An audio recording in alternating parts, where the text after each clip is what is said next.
Friends, India versus Afghanistan మధ్య జరుగుతున్న T20 సిరీస్లో భాగంగా మొహాలీ స్టేడియంలో మొదటి మ్యాచ్ జరుగుతుంది. జూన్లో జరగనున్న టీ20 ప్రపంచ కప్కు ముందు టీమిండియాకు ఇదే చివరి టీ20 సిరీస్. అదే సమయంలో కెప్టెన్ రోహిత్ శర్మ, విరాట్ కోహ్లీ కూడా ఈ సిరీస్ కోసం టీ20 జట్టులోకి తిరిగి వచ్చారు. అయితే వ్యక్తిగత కారణాల వల్ల విరాట్ కోహ్లీ తొలి మ్యాచ్ ఆడటం లేదు. అదే సమయంలో ఆఫ్ఘనిస్తాన్ స్టార్ స్పిన్నర్ రషీద్ ఖాన్ గాయం కారణంగా మొత్తం సిరీస్కు దూరంగా ఉన్నాడు.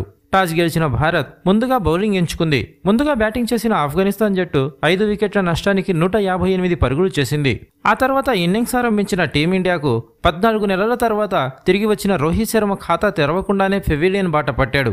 తొలి ఓవర్ రెండో బంతికి రోహిత్ శర్మ మిడ్ ఆఫ్ వద్ద స్టార్ట్ ఆడాడు. అక్కడ ఉన్న ఫీల్డర్ నుంచి మిస్ఫీల్డ్ వచ్చింది. అప్పటికే రోహిత్ శర్మ అవతలి ఎండ్కు చేరుకున్నాడు. అయితే శుభమన్ గిల్ అయితే గ్రీజును వదలలేదు. నాన్ స్ట్రైక్ 2లో ఉండిపోయాడు. అలాంటి పరిస్థితిలో రోహిత్ శర్మ రనౌట్ అయ్యాడు. అయితే శుభమన్ గిల్ గ్రీజును వదలలేదు. నాన్ స్ట్రైకర్ ఎండ్లో ఉండిపోయాడు. అలాంటి పరిస్థితిలో రోహిత్ శర్మ రనౌట్ అయ్యాడు. దీంతో శుభమన్ గిల్ చేసిన పొరపాటుతో రోహిత్ శర్మ తీవ్రంగా కలత చెందాడు. వాస్తవానికి శుభమన్ గిల్ రోహిత్ను గమనించకుండా బంతినే గమనిస్తున్నాడు. కానీ రోహిత్ శర్మ సులభంగా సింగిల్ తీసుకోవచ్చని భావించాడు. దాంతో రోహిత్ శర్మ పరుగు తీసుకోవడానికి బయలుదేరాడు. ఇక్కడ శుభమన్ గిల్ రోహిత్ని చూడలేదు కాబట్టే శుభమన్ గిల్ గ్రీజును విడిచిపెట్టలేదు. దీని కారణంగా ఇద్దరు ఒకే ఎండులో నిలబడ్డారు.